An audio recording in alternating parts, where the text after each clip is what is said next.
ہے ڈاکٹرز بھی بڑا کیور کرنے کا سمجھاتے ہیں کہ جناب دل کا خیال رکھیں، دل کے علاج کی فکر کریں، کولیسٹرول چیک کروائیں، بلڈ پریشر چیک کرواتے رہیں، شوگر کو چیک کیجئے۔ صحت مند رہنے کے لیے علاج کروانا یہ سنت بھی ہے اور اس میں برکت بھی ہے۔ مگر آج میں یقیناً ایک بیان میں ساری تمام چیزوں کو تو کور نہیں کر سکوں گا، مگر ہائی لائٹ یہ کرنا چاہتا ہوں کہ یہ جو دل ہے نا، ایک تو اس کی ظاہری بیماریاں ہیں۔ اس کا ایکو بند کر دیجئے پیارے بھائی۔ دل کی ایک تو یہ ظاہری بیماریاں ہیں کہ جس پر ہم اللہ نہ کرے کسی کو یہ ہو جائیں تو and of the day result یہ ہوتا ہے کہ یہ بیماری انسان کی جان لے سکتی ہے، اور تو کچھ نہیں ہوگا نا، میکسیمم کیا ہوگا۔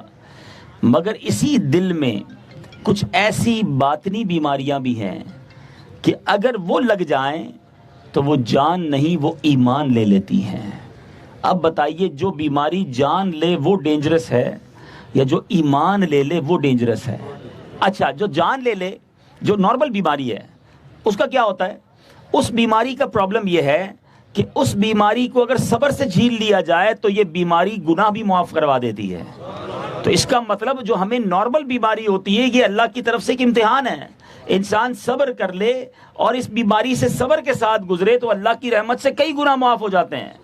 لیکن جس بیماری کی میں بات کر رہا ہوں، یہ دل میں لگ گئی تو یہ حرام، کبیرہ گناہ، جہنم میں لے جانے والا کام بھی ہے، اور اللہ نہ کرے رب ناراض ہوا تو ایمان بھی جا سکتا ہے۔ اب یہ بیماریوں کے بارے میں نہ کوئی لیبارٹری نظر آتی ہے، نہ کوئی ہاسپٹل نظر آتا ہے، نہ کوئی ڈائگنوز کرنے والا نظر آتا ہے، نہ کوئی ہائی لائٹ کرتا ہے۔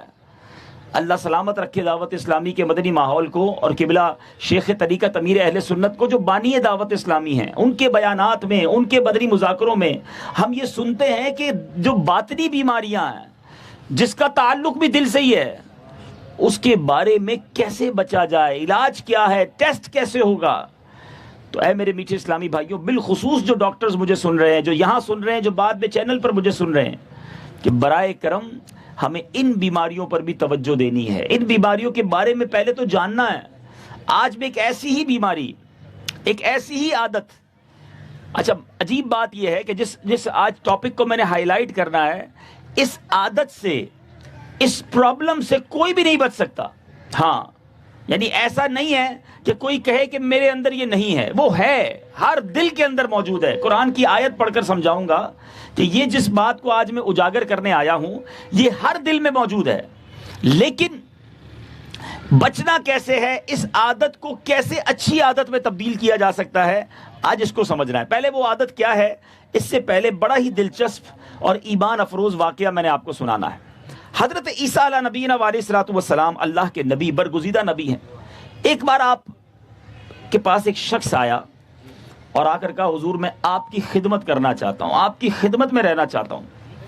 تو آپ نے فرمایا ٹھیک ہے، میرے ساتھ رہو، کہ میں آپ کی خدمت کروں گا، آپ کی صحبت بھی لوں گا، برکتیں بھی لوں گا۔ آپ دونوں سفر پر جا رہے تھے، حضرت عیسیٰ بھی تھے، وہ خادم بھی تھا۔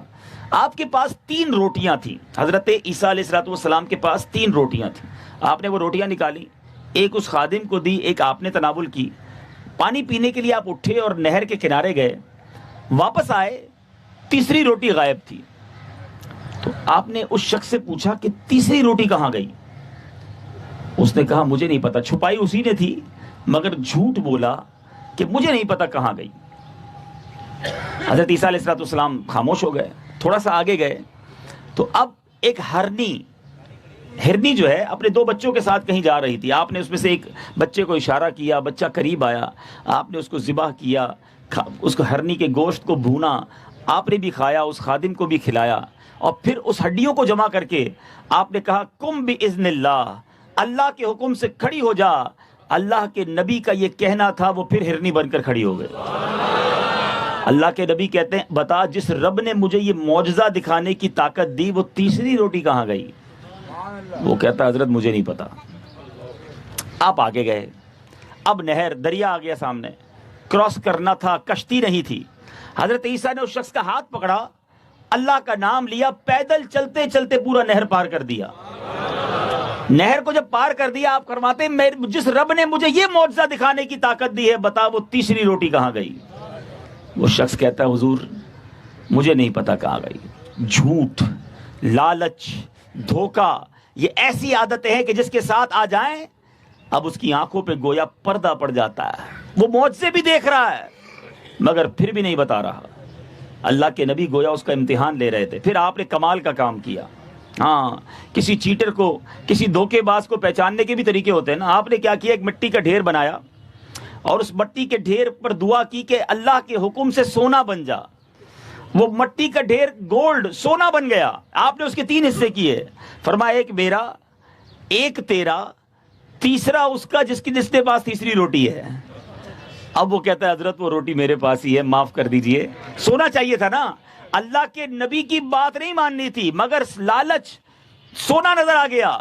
کہ حضرت تیسری روٹی میرے پاس ہی ہے. آپ نے فرمایا روٹی بھی تجھے مبارک، یہ سونا بھی تجھے مبارک. آپ نے دیا اور اس کو چھوڑا، کیونکہ جھوٹے آدمی کو کیا ساتھ رکھنا، دھوکے باز کو کیا ساتھ رکھنا. آپ آگے چلے گئے.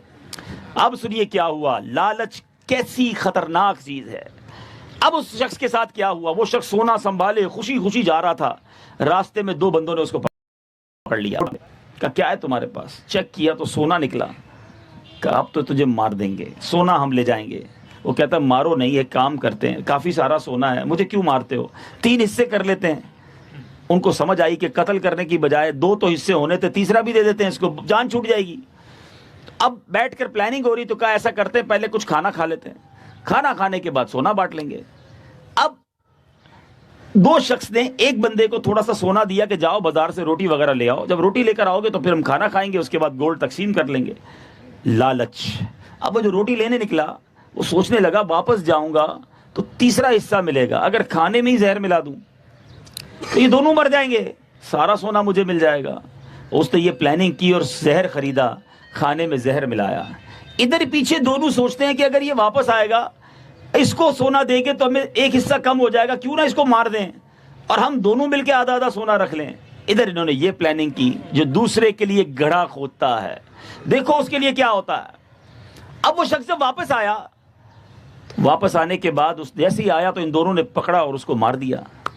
مارنے کے بعد کہا چلو ایک تو گیا، اب 50% سونا. اب اچھا طریقے سے پہلے کھانا کھاتے ہیں اور اس کے بعد سونا تقسیم کریں گے. کھانا کھایا تو کھانے میں زہر تھا. وہ دونوں بھی دنیا سے چلے گئے. سونا پڑا رہ گیا، ساتھ 3 لاشیں پڑی رہ گئی. حضرت عیسیٰ کا کچھ عرصے بعد گزر ہوا، سڑی ہوئی لاشیں پڑی تھیں اور وہی سونا پڑا تھا. آپ کے ساتھ کچھ رفقا تھے. حضرت عیسیٰ نے کہا دیکھ لو یہ ہے لالچ، یہ ہے دنیا، یہ دنیا کا دھوکہ ہے کہ جو اس کے پیچھے جاتا ہے مال یہیں رہ جاتا ہے اور بندہ دنیا سے چلا جاتا ہے. اے میرے بیچے اسلامی بھائی، بظاہر یہ ایک واقعہ ہے، لیکن اگر اس کی تھوڑی سی ڈیپتھ میں جائیں، تھوڑا سا اس پر غور کریں تو کیا دنیا میں ایسا سب کچھ نہیں ہو رہا؟ کیا آج مسلمان کہلانے والے اس طرح کی حرکتوں میں مصروف نہیں ہیں؟ آج میرا موضوع ہے لالچ، حرص، گریڈ. یہ ایک ایسی برائی ہے، ایک ایسا مسئلہ ہے. یاد رکھیے گا کہ کوئی بھی شخص وہ لالچ سے بچ نہیں سکتا. آپ کہیں گے یہ بڑی عجیب بات کر رہے ہیں. ہم کہتے ہیں لالچ بری بلا ہے. یقیناً لالچ بری بلا ہے، مگر برے کاموں کی لالچ. آج میں آپ کو یہ بھی سمجھاؤں گا کہ اچھی لالچ بھی ہوتی ہے. لالچ جو ہے وہ محمود بھی ہے، اچھی لالچ بھی ہے. لالچ مذموم یعنی بری لالچ بھی ہے. کچھ لالچ ایسی ہے جس کا نہ ثواب ہے نہ گناہ ہے. 3 قسم کی حرص ہوتی ہے. پہلے حرص کہتے کس کو ہیں؟ What is the definition of greed? لالچ کی تعریف کیا ہے پہلے یہ سمجھ لیں کہ لالچ کس کو کہتے ہیں؟ کسی چیز سے جی نہ بھرے اور ہمیشہ زیادتی کی خواہش ہو، اور بڑھ جائے اور بڑھ جائے، اس کو حرص کہتے ہیں. اور حرص رکھنے والا دل میں یہ حریص کہلاتا ہے. ٹھیک ہے، اور مل جائے. تو بہرحال میٹھے اسلامی بھائیو، عرض یہ کرنا تھا کہ ہمیں یہ سمجھنا ہے کہ ہمیں کس طرح اپنی زندگی کو مولڈ کرنا ہے. یہ اس عادت سے بچ نہیں سکتے. بچہ ہو یا بڑا، بوڑھا ہو یا جوان، نوکر ہو یا سیٹھ، ڈاکٹر ہو یا مریض، لالچ سے نہیں بچ سکتا. کیوں کہتا ہے وَأُحْضِرَتِ الْأَنفُسُ الشُّحَّ؟ ترجمہ کنزُ ایمان اور دل لالچ کے پھندے میں ہیں. اس کی شرح میں، تفسیر میں، اس کی کومنٹری میں مفسرین لکھتے ہیں کہ لالچ دل کا لازمی حصہ ہے، کیونکہ یہ اسی طرح بنایا گیا ہے. یعنی ہمارے دل کی مینوفیکچرنگ میں یہ حرص ہے. لیکن اب اسی لالچ کو، اسی حرص کو ہم اچھی طرف بھی موڑ سکتے ہیں. اب پہلے سمجھ لیتے ہیں کہ کون سی لالچ بری ہے اور کون سی لالچ اچھی ہے. جو بری لالچ ہے بس مال کمائی جاؤں, کدھر سے بھی آئے, حلال آئے یا حرام آئے, دھوکہ دے کر آئے یا جناب ملاوٹ کر کے آئے, بس میں مال کماتا جاؤں, یہ لالچ اچھی لالچ نہیں. کچھ لوگوں کو گناہوں کی لالچ ہو جاتی ہے, گناہوں کی لت پڑ جاتی ہے, ہر نیا برا کام کرنا ہے.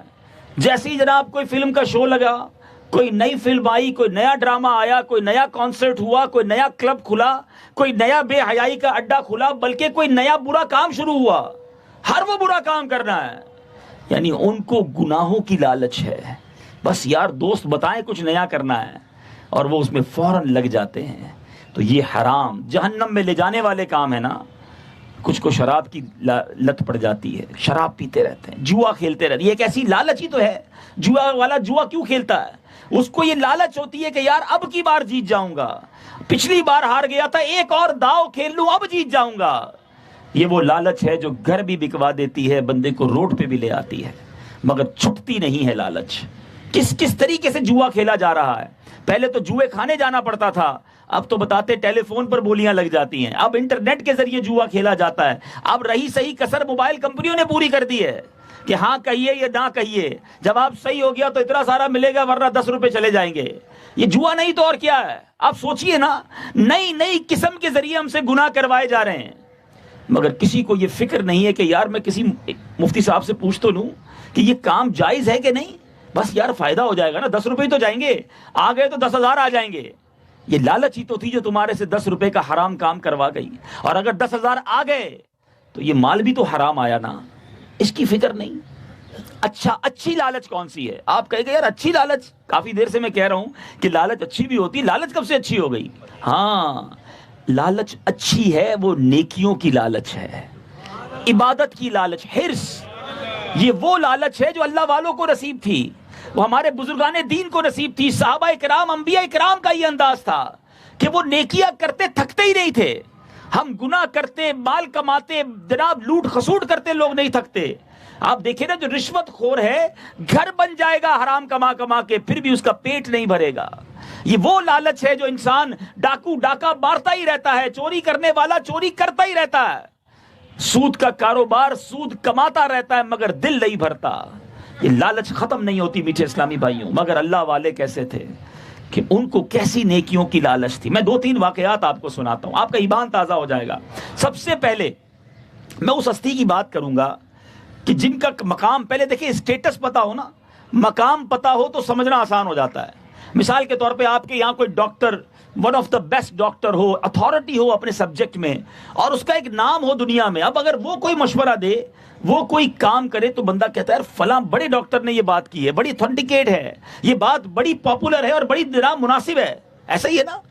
اب میں اس شخص کی بات کرنے جا رہا ہوں جس کی فضیلت کے بارے میں ہر جمعے کے خطبے میں ایک جملہ سنتے ہیں, افضل البشر بعد الانبیاء بالتحقیق.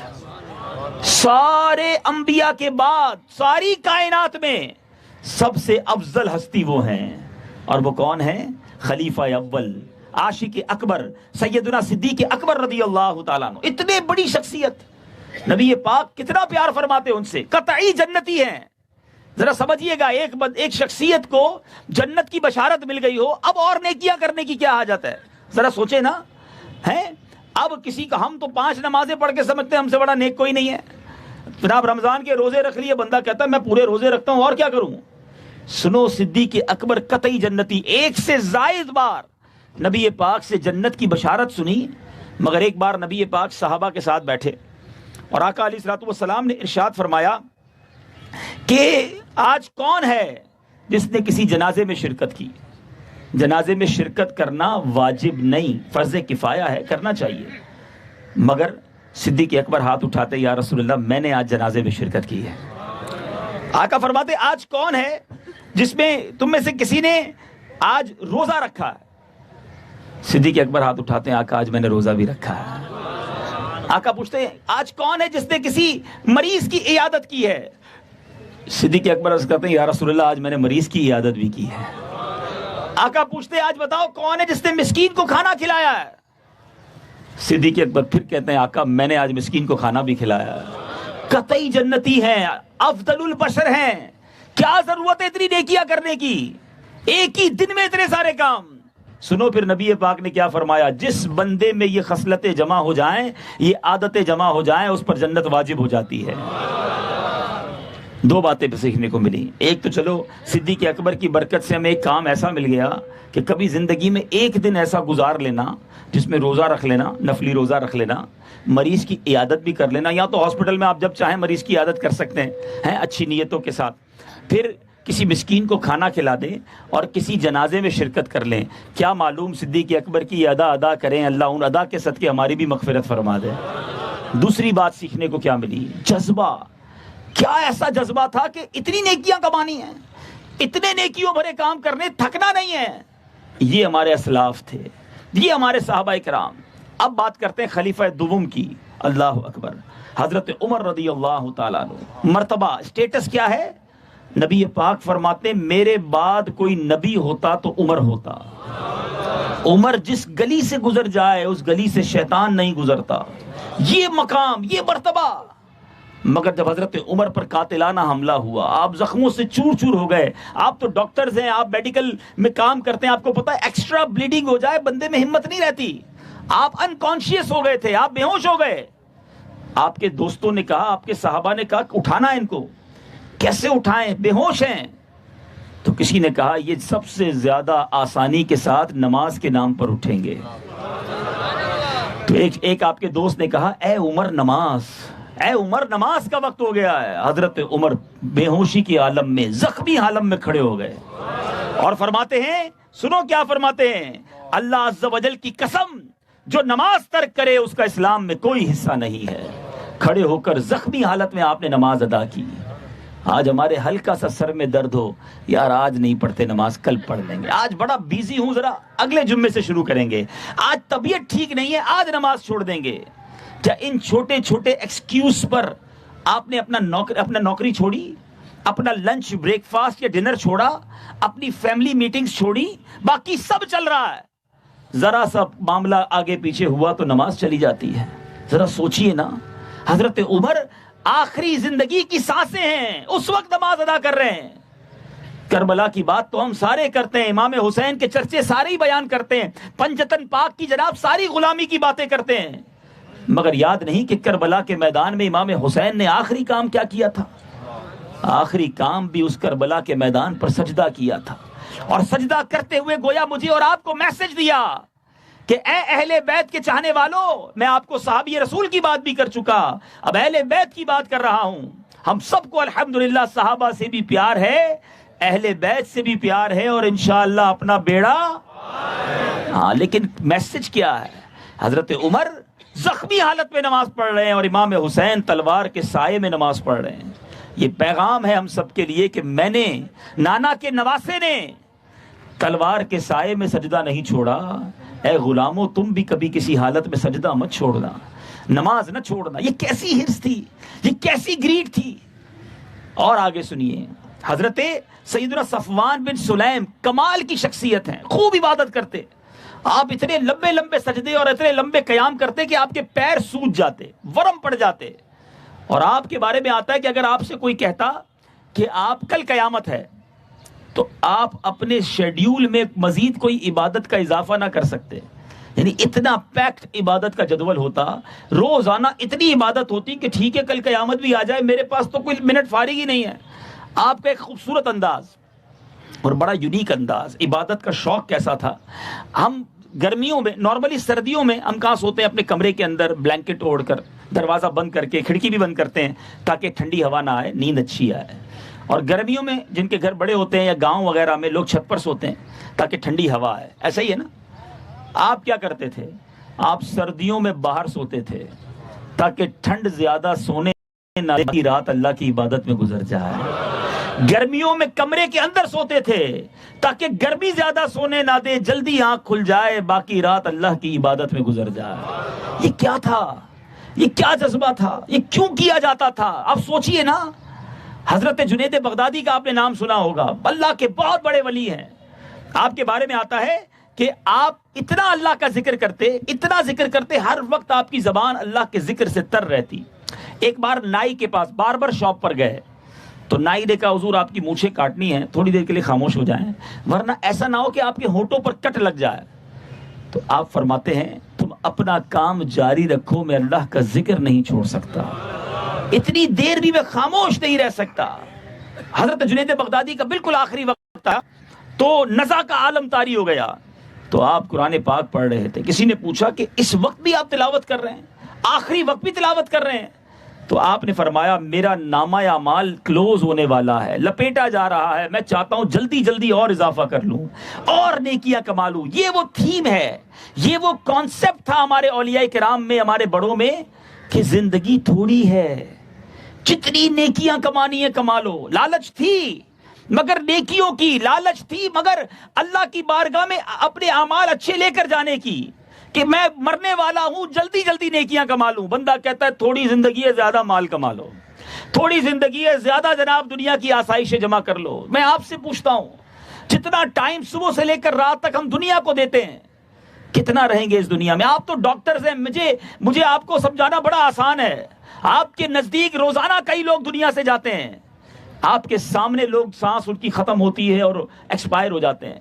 آپ کو سمجھانا بڑا آسان ہے کہ موت کتنی اچانک آ سکتی ہے.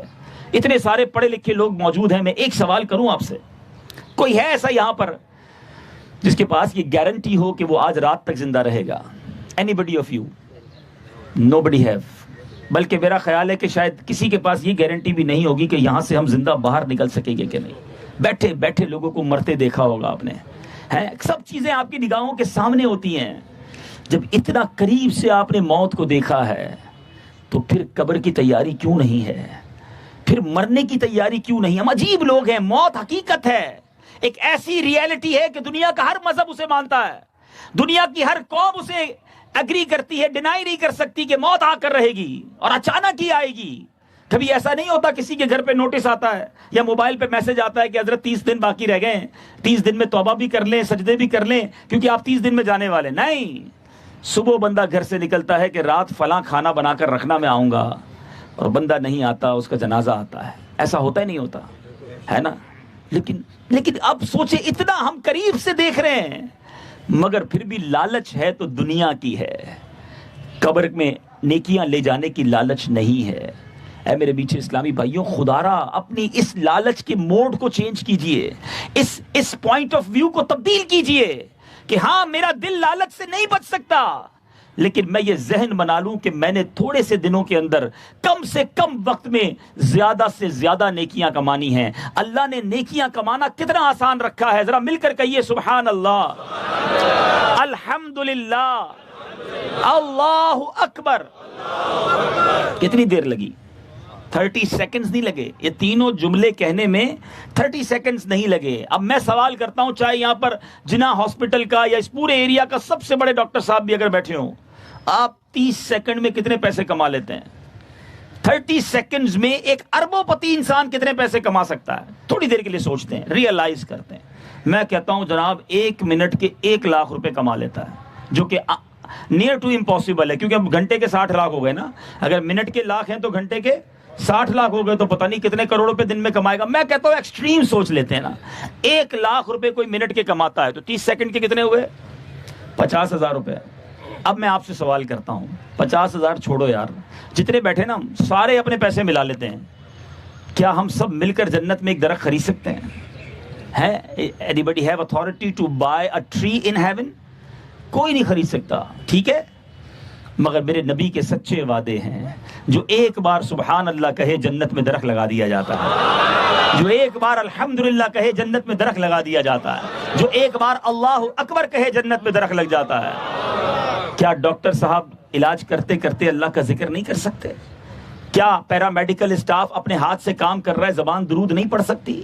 کیا جناب ہم موٹر سائیکل چلا رہے ہیں، کانوں پر ہیڈ فون لگا کے میوزک سننے کی بجائے ہم سارا راستہ نبی پاک پر درود پڑھتے رہیں؟ میرے آقا فرماتے جو ایک درود پڑھتا ہے اس پر 10 رحمتیں نازل ہوتی ہیں.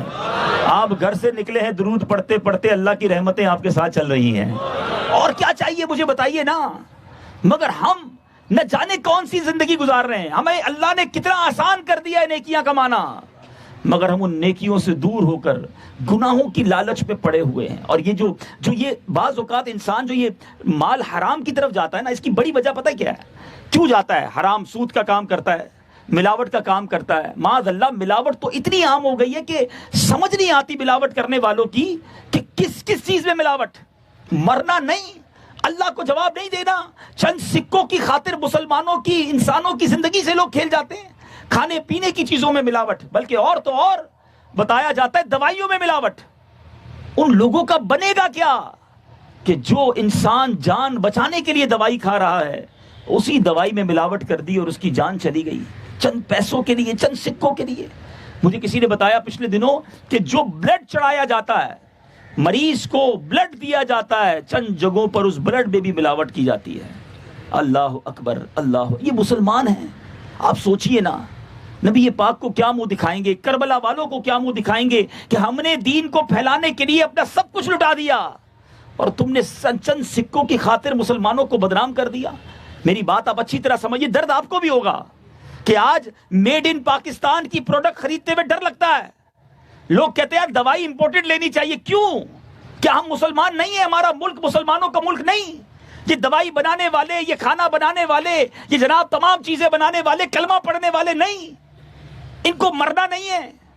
سوچئے آپ، اتنی دین سے دوری ہو گئی کہ چند سکوں کی خاطر ایسی لالچ دل میں آ گئی کہ اگلے کا بیڑا غرق ہوتا ہو تو ہو جائے، مجھے تھوڑے پیسے مل جائیں.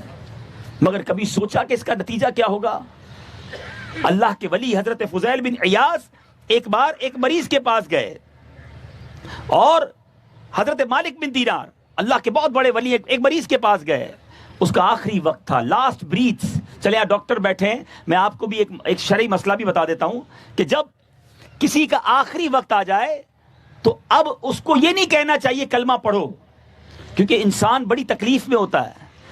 جب تکلیف میں ہو نا، اس کو سمجھ نہیں آ رہا ہوتا میں کیا بول رہا ہوں.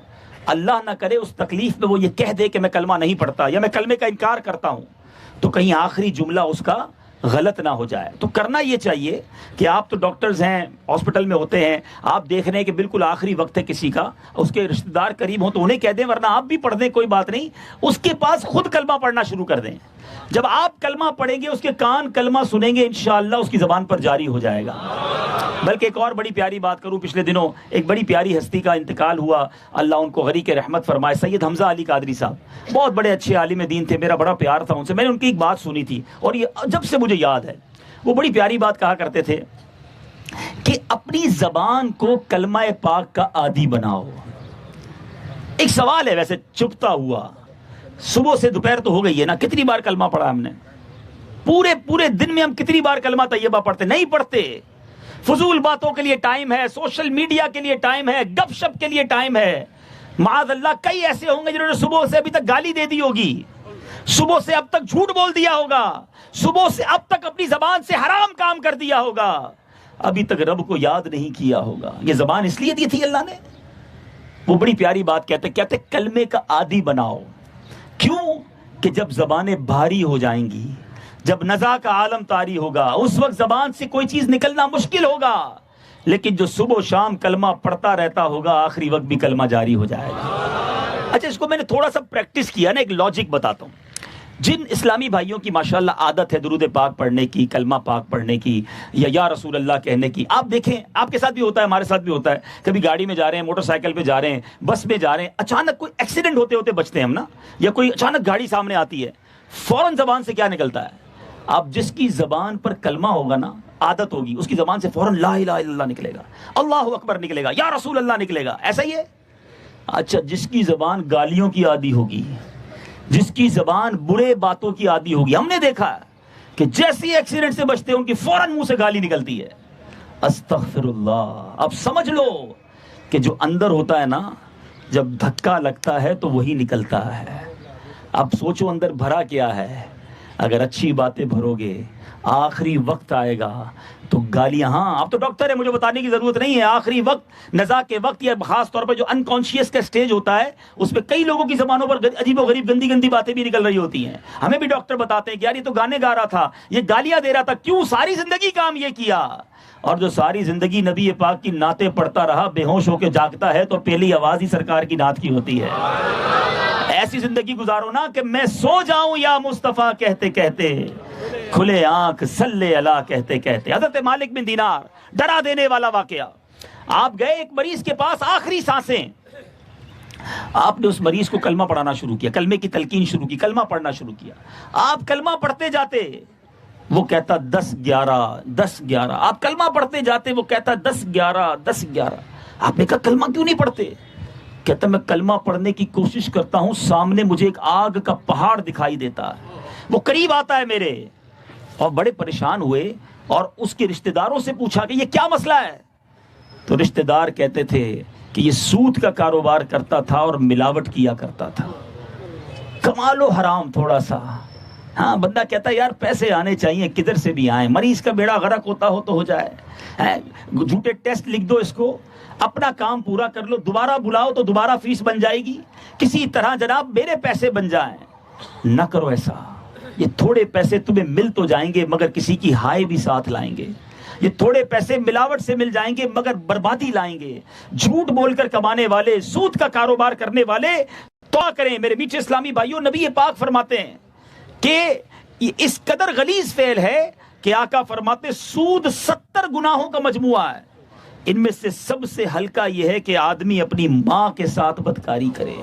Anybody imagine to do this work with his mother؟ کوئی سوچ بھی نہیں سکتا نا، مگر یہ سود کا ہلکا گناہ، ہلکا درجہ ہے۔ مگر آج کون ہے جو سود سے بچا ہوا ہے؟ تھوڑے پیسے آ جائیں تو بندہ کہتا ہے سود پہ لگا دو، پیسوں کی ضرورت ہے سود پہ لے لو، اتنا آسان ہے۔ ارے بھائی ابھی بینک کی اسکیم آئے گی، ابھی فلاں چیز لے لو گے، اس پہ جناب انٹرسٹ دے دیں گے، الگ الگ نام سے سود آ گئے ہیں۔ کسی کو پرواہ نہیں ہے کہ یہ حرام کام میں کر رہا ہوں، رب کو کیا جواب دوں گا؟ سود کا کام کرنے والا وہ کہلایا جو اللہ سے جنگ کرتا ہے۔ جو اللہ سے جنگ کرے گا کبھی کامیاب ہوگا؟ خدا را میرے میٹھے اسلامی بھائیوں، اپنے دل کو ان لالچ سے نکالیے، ان گناہوں کی لالچ سے نکالیے، آئیے آخرت کی تیاری کریں، نیکیوں کی تیاری کریں۔ اور بڑی وجہ جو مین اس کی جو ریزن ہے نا، ہم کیوں جاتے ہیں ان کاموں کی طرف، انسان کیوں جاتا ہے، اس کو پتہ ہے حرام ہے مگر کیوں جاتا ہے؟ اس کی بڑی وجہ توکل کی کمی ہے، اللہ پر بھروسہ ختم ہو گیا ہے۔ لوگ سمجھتے ہیں یار یہ نہیں کروں گا تو کماؤں گا کیسے، ہے جھوٹ نہیں بولوں گا تو کیسے آگے بڑھوں گا، سارا دنیا جھوٹ بولتی ہے، میں پیچھے رہ جاؤں گا، میں جناب یہ غلط کام نہیں کروں گا تو پیچھے رہ جاؤں گا، پیسے والا کیسے بنوں گا، موٹر سائیکل بھی ساری زندگی گزر جائے گی، گاڑی تو کبھی نہیں لے سکوں گا۔ اگر میں جناب سچا ہی رہا تو میں تو چھوٹے کمرے میں ہی رہوں گا، بڑا بنگلہ کب بنے گا؟ وہ دیکھو کدھر پہنچ گیا۔ آپ سے میرا ایک سوال ہے، اپنے بیان کو کنکلوژن کی طرف لا رہا ہوں۔ اصل میں سب سے بڑا پرابلم پتہ ہے کیا ہے؟ ہمارے ذہن میں یہ مائنڈ سیٹ ہمارا بن گیا ہے کہ جس کے پاس زیادہ ہے نا وہی سکھی ہے اور وہی برکت والا ہے۔ ایک بات آج سمجھ لیجئے، برکت کوانٹٹی کا نام نہیں ہے، برکت کوالٹی کا نام ہے۔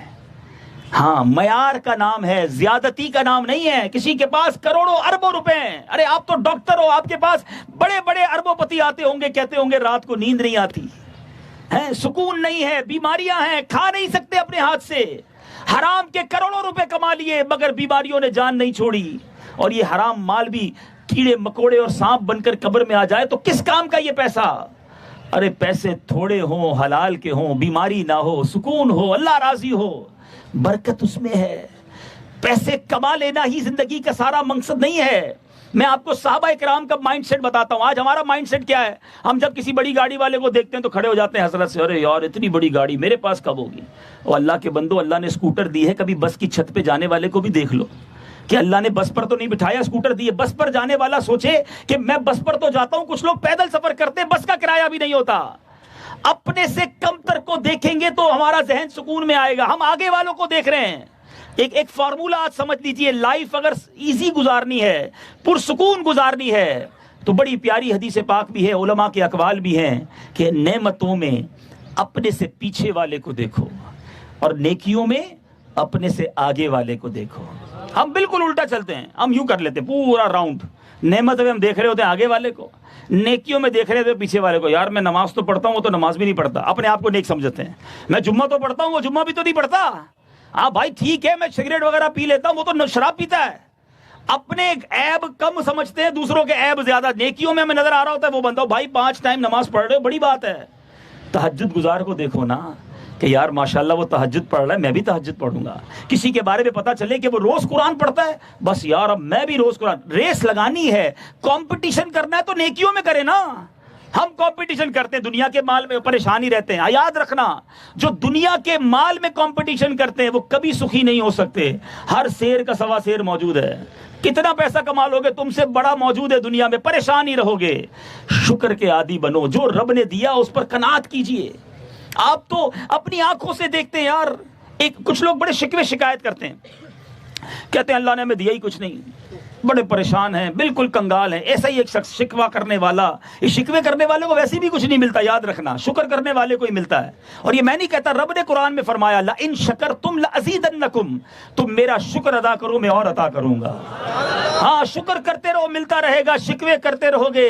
صبر کریں تا موتی ملسن، ہیں صبر کریں تا موتی ملسن، شکر کریں تا ہیرے. پاگلا وانگو رولا پاوے، نہ موتی نہ ہیرے، کچھ بھی نہیں ملنا. ٹھیک ہے. اچھا اب ایسا ہی ایک شخص تھا، ایک بزرگ کے پاس گیا، کہتا ہے حضور میرے پاس کچھ بھی نہیں، آئے کلاش، کچھ بھی نہیں. آپ نے کہا اچھا کچھ بھی نہیں؟ اب کچھ بھی نہیں، اللہ نے مجھے دیا ہی کچھ نہیں. کہا اچھا ایسا کرو، یہ ایک آنکھ دے دو، 10 لاکھ روپے لے لو. کہتا ہے اگر آنکھ دوں گا تو پھر تو اندھا ہو جاؤں گا.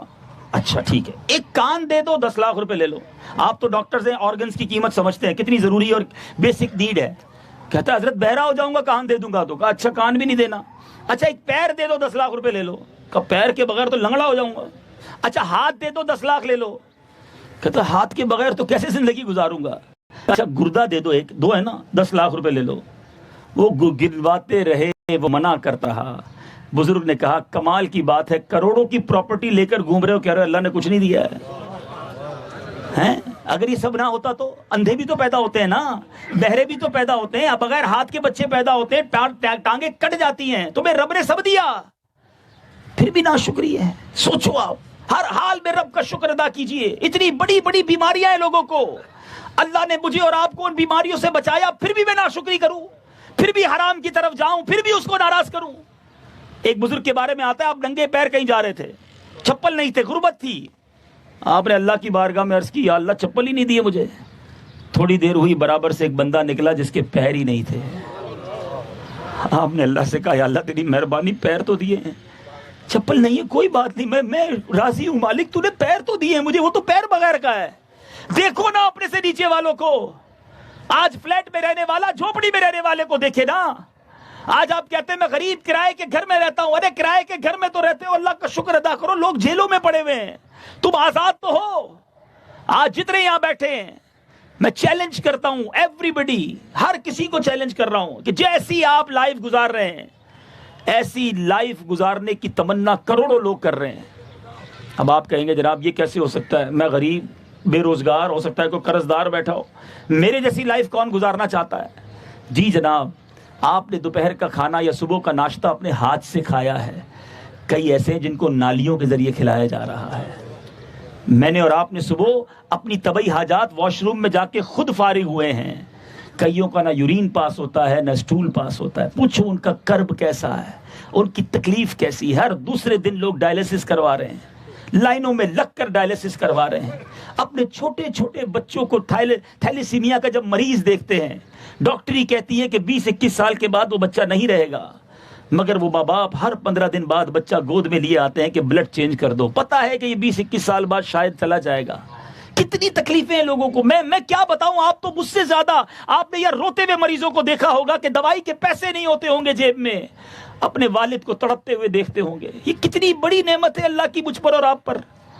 پھر بھی رب کو ناراض کریں، پھر بھی اس کی بارگاہ میں شکوے کریں. نکل جاؤ اس چیز سے کہ میں فلاں سے پیچھے ہوں، میں سب سے آگے ہوں. یار مجھے اللہ نے مسلمان بنایا، یہ اللہ کی کتنی بڑی مہربانی ہے. اس پر میں نے کتنا شکر ادا کیا. اللہ نہ کرے کسی کافر کے گھر میں پیدا ہو جاتا، میں کیا کر لیتا. یہ میرے رب کی مہربانی ہے، مجھے بن مانگے مسلمان بنا دیا، نبی پاک کا امتی بنا دیا. کتنی بار شکر ادا کیا ہم نے. خدا را ان چیزوں سے نکل جاؤ. ایک آخری واقعہ سنا کر اپنی بات کو کنکلوڈ کرتا ہوں تاکہ مائنڈ سیٹ پتا چلے. ہمارے صحابہ کا کیا خوبصورت مائنڈ سیٹ تھا. مہاجرین صحابہ جو تھے نا، جو مہاجر صحابہ تھے وہ بڑے غریب تھے کیونکہ وہ مکے سے آئے تھے مدینہ شریف، اپنا سب کچھ چھوڑ کر آئے تھے۔ انصار صحابہ ویل سیٹ تھے، مدینہ ان کا شہر تھا، ان کے پاس گھر بھی تھے، ان کا بزنس بھی تھا۔ کچھ مہاجرین صحابہ نبی پاک کے دربار میں آئے اور آ کر عرض کی یا رسول اللہ صلی اللہ تعالی علیہ وسلم، یہ مالدار صحابہ تو ہم سے آگے نکل گئے، آقا یہ مالدار صحابہ ہم سے آگے نکل گئے ہیں۔ تو اب ہم بھی یہ کہتے ہیں نا پیسے والے آگے نکل گئے ہیں، انہوں نے یہ کیوں کہا تھا کہ مالدار آگے نکل گئے کہ ان کے گھر بڑے بڑے ہیں، سواریاں اچھی ہیں، پیسہ بڑا ہے؟ کہ حضور مسئلہ یہ ہے ہم غریب ہیں، ہم نماز پڑھتے ہیں وہ بھی نماز پڑھتے ہیں، ہم روزہ رکھتے ہیں وہ بھی روزہ رکھتے ہیں، مگر آقا وہ صدقہ دیتے ہیں ہم نہیں دے سکتے، وہ اللہ کی راہ میں خرچ کرتے ہیں پیچھے رہ گئے، نیکیوں میں بھی آگے پیچھے رہ گئے، پیسے کی وجہ سے نہیں آئے تھے وہ کہ یہ مالدار تو زیادہ کما لیں گے نیکی، ہم پیچھے رہ گئے۔ کیا خوبصورت مائنڈ سیٹ تھا، اللہ اکبر۔ نبی پاک علیہ الصلوۃ والسلام نے کمال کی بات فرمائی۔ آقا فرماتے ہیں کہ اگر میں تمہیں ایسا عمل بتا دوں، حدیث پاک کا مضمون ہے کہ تم جو پیچھے ہیں جو پیچھے ہیں وہ عمل کریں اور آگے والوں کے برابر ہو جائیں، یعنی تم بھی نیکیوں میں ان کے برابر ہو جاؤ جو تم سے آگے ہیں۔ کہا حضور ضرور بتائیے، پیسے نہیں چاہیے تھے نا، نیکیاں چاہیے تھی۔ نبی پاک نے فرمایا جس کا مضمون ہے 33 بار سبحان اللہ، 33 بار الحمدللہ، 33 بار اللہ اکبر کہہ لیا کرو، جو نیکیوں میں تم سے آگے ہے تم بھی برابر ہو جاؤ گے۔ Look at the formula, easy way to earn good deeds. اب جب یہ سن لیا صحابہ خوشی خوشی چلے گئے، غریب تھے، پیسے نہیں ملے تھے، نیکیوں کا فارمولا مل گیا، مائنڈ سیٹ یہ تھا۔ اب مزے کی بات سننا، تھوڑی دیر بعد وہ غریب صحابہ پھر آئے، کہتے یا رسول اللہ جو آپ نے ہمیں وظیفہ بتایا نا وہ امیر صحابہ نے بھی سن لیا ہے، اب تو وہ بھی یہ پڑھ لیں گے۔ یعنی اب سوچیں، پیارے آقا اتنا مسکرائے، حدیث کے الفاظ ہیں، نبی پاک مسکرائے اور فرمایا ذالک فضل اللہ یؤتیہ من یشاء، یہ اللہ کا فضل ہے، اللہ جسے چاہے عطا فرمائے۔ لیکن آپ سوچو بھائی کہ کیا شاندار مائنڈ سیٹ تھا کہ نیکیوں میں وہ آگے بڑھ جائیں گے۔ ہم کہتے ہیں اس نے بنگلہ بنا لیا، اس نے گاڑی بنا لی، اس کو ڈگری بڑی مل گئی، چھوڑو بھائی ان چیزوں کو، اپنی نیکیوں کو بڑھانے کی فکر کرو، اللہ کی جنت کی اعلیٰ نعمتیں حاصل کرنے کی فکر کرو۔ تو اے میرے میٹھے اسلامی بھائیوں، کچھ ایک نیکی کمانے کا بڑا پیارا ذریعہ، جو ماشاءاللہ یہاں ڈاکٹرز بیٹھے ہیں، اسٹاف بیٹھا ہوگا میڈیکل کا، آپ کے پاس بڑے بڑے ضرورت مند آتے ہیں، اللہ نے آپ کو بہت اچھا کام دیا ہے۔ یہ جو مسیحا کہا جاتا ہے نا ڈاکٹر کو، یہ رب کی صفت ہے، اللہ کا کام ہے شفا دینا، اور اللہ اپنے بندوں میں سے مخصوص لوگوں کو یہ نعمت عطا کرتا ہے کہ جو کسی کے مرض کو دور کرنے کا سبب بنتے ہیں۔ یہ بہت بڑی نیکی ہے اگر نیکی کی نیت سے کی جائے۔ میں الحمدللہ کئی ڈاکٹر سے ملا ہوں اپنے علاج کے لیے، میرے والدین کے علاج کے لیے، ایک سے ایک مخلص ڈاکٹر بھی مجھے ملا، اور دل سے دعا نکلتی ہے کہ ماشاءاللہ کیا جذبہ ہے ان ڈاکٹرز میں، پیسہ کمانا مقصود نہیں ہے، کسی غریب کا بھلا ہو جائے، اور یہ بڑی نیکی ہے، ہمیشہ یہ کام کرتے رہنا۔ کبھی کسی مجبور مریض کو دیکھ کر، کبھی کسی کے جناب مریض کو تکلیف مت پہنچائیے گا، آپ کو اندازہ نہیں ہے اللہ نے آپ کو کتنی بڑی، یوں سمجھیے ایک ایسی نعمت دے دی ہے کہ آپ چاہیں تو روزانہ کتنی بڑی نیکی کما سکتے ہیں۔ سنیے گا، ایک بڑی خوبصورت حدیث ہے، اور ہو سکتا ہے کئی یہاں پر بیٹھے ہوئے وہ ہوں جو اس حدیث کے مصداق ہوں۔ پیارے آقا فرماتے ہیں کچھ لوگ ایسے ہیں جنہیں اللہ نے لوگوں کی حاجتیں پوری کرنے کے لیے پیدا فرمایا ہے۔ اللہ اکبر، یقین کریں میں جب بھی یہ حدیث پڑھتا ہوں نا ایمان تازہ ہو جاتا ہے کہ وہ کتنے خوش نصیب ہوں گے جن کو پیدا کرنے کا مقصد رب کا یہ ہے۔ اللہ آقا کہتے ہیں کچھ لوگ ایسے ہیں جن کو اللہ نے لوگوں کی حاجتیں پوری کرنے کے لیے پیدا فرمایا ہے۔ لوگ حاجت کے وقت ان سے رجوع کرتے ہیں، ان کے پاس جاتے ہیں۔ آقا فرماتے ہیں یہی وہ لوگ ہیں جو قیامت کے دن اللہ کے عذاب سے محفوظ رہیں گے۔ اب بتائیے آپ ایسے کیوں نہیں بن سکتے، میں ایسا کیوں نہیں بن سکتا کہ لوگ اپنی حاجت کے وقت میرے پاس آئیں، مجھ سے مدد طلب کریں، میں ان کی کوئی ہیلپ کروں۔ ہر ہیلپ پیسوں سے نہیں ہوتی، یاد رکھیے گا۔ بعض اوقات غریب لوگ کہتے ہیں یار میں کسی کی مدد کیسے کروں، پیسے ہی نہیں۔ او بھائی پیسے ہی ضروری نہیں، شربت نہ دیں کرے بات لطف سے، یہ شہد ہو تو پھر کسے پرواہ شکر کی ہے۔ آپ اچھے انداز میں بات تو کر رہے ہیں، حوصلہ تو دے دیں۔ کچھ ڈاکٹر تو سنتے ہی نہیں، جھاڑ دیتے ہیں، ڈانٹ دیتے ہیں، مریض پہلے ہی پریشان اور ڈانٹ سن کے اور پریشان۔ آپ اچھے دو بول دیں۔ یہ الفاظ جو ہے نا یاد رکھنا، یہ مرہم کا کام بھی کرتے ہیں، الفاظ زخم پر نمک کا کام بھی کرتے ہیں۔ اچھے بولنا سیکھ جائیں، دو دعائیں دے دیں، ہمت دلا دیں، بندہ کھڑا ہو جاتا ہے۔ اچھے بولنا چاہیے۔ سنیے نبی پاک علیہ الصلوۃ والسلام فرماتے ہیں سیدنا ابو ہریرہ اس کے راوی ہیں، جس نے کسی مومن سے تکلیف اور مصیبت کو دور کیا، اللہ اس کے لیے پل صراط پر نور کے 2 ایسے حصے پیدا فرمائے گا جن کی روشنی سے اتنی مخلوق روشنی حاصل کرے گی جن کی تعداد اللہ کے سوا کوئی نہیں جانتا۔ لوگوں کی مصیبت دور کرنے والے، پریشانی دور کرنے والے، ذرا سوچئے کتنی بڑی نعمت ہے۔ جب بھی موقع ملے مدد کرو۔ ایک حدیث پاک آخری سن لیتے ہیں، پیارے آقا فرماتے ہیں جو شخص کسی مسلمان کی مصیبت کو دور کرتا ہے اللہ عز و جل قیامت میں اس کی مصیبت دور فرمائے گا، اور جو کسی مسلمان کے عیب چھپائے گا اللہ عز و جل دنیا اور آخرت میں اس کے عیوب چھپائے گا، اور اللہ عز و جل اس وقت تک بندے کی مدد کرتا رہتا ہے جب تک وہ اپنے مسلمان بھائی کی مدد کرتا رہتا ہے۔ آپ سوچئے میٹھے اسلامی بھائی، ہم کہاں جا رہے ہیں؟ اگر یہ کام کرتے جائیں تو عیب چھپاؤ تمہارے عیب چھپ جائیں گے، مصیبت دور کرو تمہاری مصیبت دور ہو جائے گی۔ تو بہرحال میں تمام یہاں میڈیکل اسٹاف سے تمام اسلامی بھائی جو آئے ہیں چند باتیں عرض کی ہیں۔ اپنے دل کو ہم لالچ سے نہیں بچا سکتے، یہ ایک ایسا یوں سمجھیے کہ ہمارے اندر وصف ہے جو ہمارے اندر بلٹن ہے۔ اب اس لالچ کو ہم مولڈ کر سکتے ہیں، تبدیل کر سکتے ہیں، اس کا رخ بدل سکتے ہیں کہ آئیے مل کر خوب نیکیاں کر لیں، خوب نمازیں پڑھ لیں، اللہ کو راضی کرنے والے کام کریں اور حرام کی طرف نہ جائیں۔ اللہ کریم سے دعا ہے کہ رب کریم جو ہے مجھے بھی اور آپ کو بھی خوب نیکیاں کرنے کی توفیق عطا فرمائے، حرام کاموں سے بچنے کی توفیق عطا فرمائے۔ ایک نیت کرنی ہے سارے اسلامی بھائیوں نے آج پکی سچی کہ کچھ بھی ہو جائے، ایٹ اینی کاسٹ، آج کے بعد ہماری کوئی نماز قضا لگائیں کہ شیطان ادھر سے دور بھاگ جائے، آج کے بعد کوئی نماز قضا نہیں ہوگی، فلمیں ڈرامے نہیں دیکھیں گے، گانے باجے نہیں سنیں گے، اپنی زبان کو ذکر و درود سے تر رکھیں گے، حرام روزی کے قریب بھی نہیں جائیں گے، اور انشاءاللہ مسلمانوں کی خیر خواہی کی کوشش کریں گے۔ ہاں ایسی زندگی گزارو، دعائیں لو، اللہ کی قسم یہ جو آپ کے پاس محتاج غریب فقیر آتے ہیں نا، جو بندہ پریشان ہوتا ہے نا اس کی دعا بڑی جلدی قبول ہوتی ہے۔ کوئی ایسا کام کر جاؤ کہ مظلوم پریشان غریب آپ کو دعا دے دیں، یاد رکھنا یہ دعا آسمانوں تک پہنچتی ہے اور بگڑے کام بنا دیتی ہے۔ کبھی کسی کی ہائے مت لینا کہ یہ ہائے انسان کو برباد کر دیتی ہے۔ اللہ تعالی ہم سب کو عمل کرنے کی توفیق عطا فرمائے۔ ایک آپ کو انویلپ پہنچایا جا رہا ہے، یہ ماشاءاللہ مجھے گفٹ ملے ہیں اور میری طرف سے میں اسلامی بھائیوں کو اس کو آپ ضرور پڑھیے گا۔ ایک اور برائی، ایک اور گناہ کا کام جو یہ اب فروری کے مہینے میں عجیب تماشا ہے کہ غیر مسلموں کا تہوار ہے ویلنٹائن ڈے، اور آج مسلمانوں کے درمیان کر دیا گیا ہے۔ خود بھی پڑھیے، اپنے نوجوان بچوں کو پڑھائیں، اپنے مریضوں کو تحفے میں دیں، یہ بانٹیں تاکہ یہ حرام کام سے ہم بچیں۔ یہ ہمارا کام نہیں ہے، یہ اللہ کو ناراض کرنے والا کام ہے۔ یہ کتاب پڑھنے سے تعلق رکھتی ہے اور اس میں بہت سارے ایسی برائیاں آ گئی ہیں جو ہمارے درمیان چاہیے۔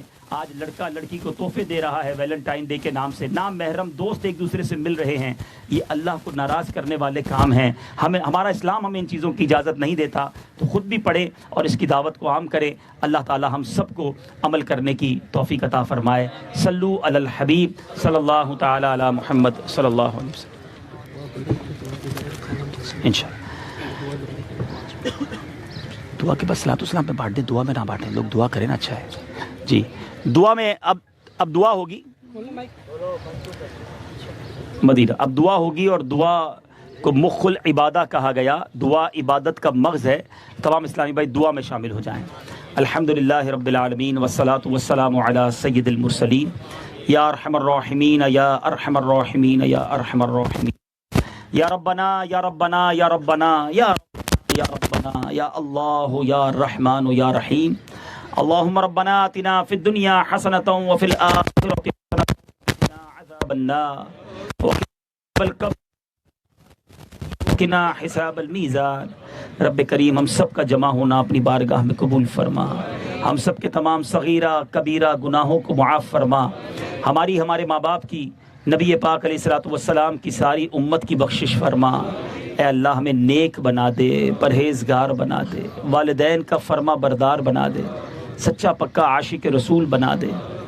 اے کریم تیرے خزانوں میں کمی نہیں، اے اللہ اپنے کرم سے ہماری ساری مشکلیں آسان فرما دے، آج ہم نے لالچ کے بارے میں سنا ہے، اللہ ہمارے دلوں سے دنیا کی لالچ نکال دے، مال کی لالچ نکال دے، اے اللہ نیکیوں کی لالچ عطا کر دے، آخرت بہتر بنانے کی فکر عطا کر دے، تھوڑی زندگی ہے زیادہ نیکیاں کمانے کا جذبہ عطا کر دے، اے اللہ ہمیں دنیاوی جسمانی صحت بھی عطا کر اور باطنی امراض سے بھی نجات عطا کر، ہمارے دلوں کو اے اللہ ان باطنی امراض سے پاک کر دے، اے رب کریم 5 وقت کا نمازی بنا دے، فقط حلال روزی کمانے والا بنا دے، اور ہماری حلال روزی میں برکت بھی عطا فرما، حرام سے ہم سب کو محفوظ فرما، اے رب کریم ہماری بھی مغفرت کر، ہمارے ماں باپ کی بھی مغفرت فرما، ہماری سرکار علیہ الصلوۃ والسلام کی ساری امت کی بخشش فرما دے، اے کریم اپنے پسند کے بندوں میں ہمیں شامل فرما لے، ہر حال میں اپنا شکر ادا کرنے والا بنا دے،